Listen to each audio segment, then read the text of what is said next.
Dans Genèse 13, 14 et 15, Dieu apparut pour la troisième fois à Abraham. L'Éternel dit à Abraham, après que Lot se fut séparé de lui, lève les yeux et du lieu où tu es, regarde vers le nord et le midi, vers l'orient et l'occident. Car tout le pays que tu vois, je te le donnerai, à toi et à ta postérité pour toujours. Au début, Dieu avait clairement dit à Abraham de laisser derrière lui toute sa parenté avant de se rendre dans un autre pays.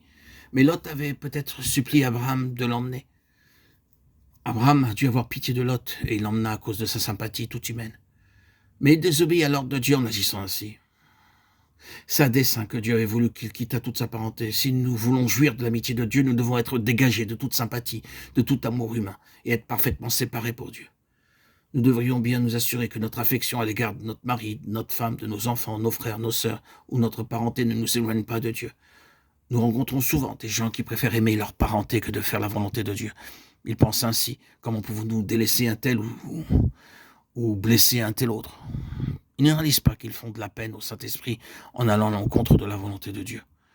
Au bout d'un certain temps, les bergers d'Abraham et ceux de Lot se querellèrent et Abraham se sépara ainsi de Lot. De la même façon, les croyants lient amitié avec des gens du monde, ensuite se querellent avec eux et rendent ainsi leur vie impure. Lorsque Lot fut séparé d'Abraham, ce dernier put clairement se rendre compte quel héritage important le Seigneur lui avait réservé. Lorsque l'Éternel apparut la quatrième fois à Abraham, ce fut sous la forme de Melchisédek, afin de le préparer à vaincre une grande tentation. Melchisédek, roi de Salem, fit apporter du pain et du vin. Il était prêtre du Dieu Très-Haut. Genèse 14, 18.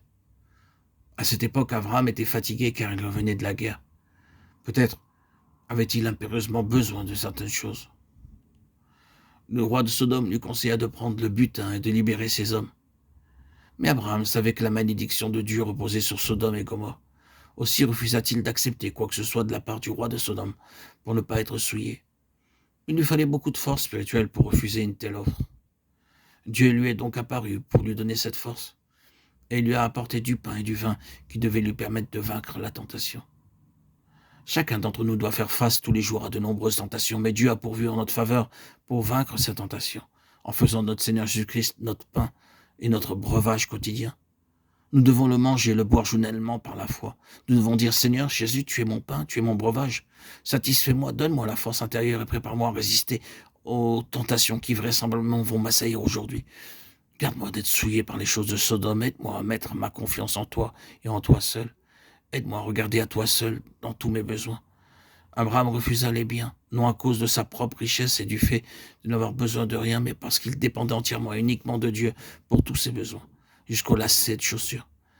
Il n'est pas nécessaire que nous nous adressions au roi de Sodome pour trouver de l'aide, car c'est de cette façon que beaucoup de croyants perdent leur foi. Lorsqu'ils veulent trouver un travail ou avoir un avancement, ils s'adressent à des gens du monde et emploient les méthodes du monde. Ils mettent leur confiance dans leur oncle, leur tante pour obtenir de l'argent nécessaire à leur mariage. Si nous mettons notre confiance en Dieu, il honorera notre foi et il pourvoira à tous nos besoins, y compris les lacets de souliers. Abraham donna à Melchisédek la dîme de tout ce qu'il possédait, Genèse 14, 20. Et il le fit pour témoigner qu'il avait vaincu l'ennemi avec l'aide de Dieu. Il rendait ainsi également témoignage au fait que ce même Dieu suppléerait à l'avenir à tous ses besoins.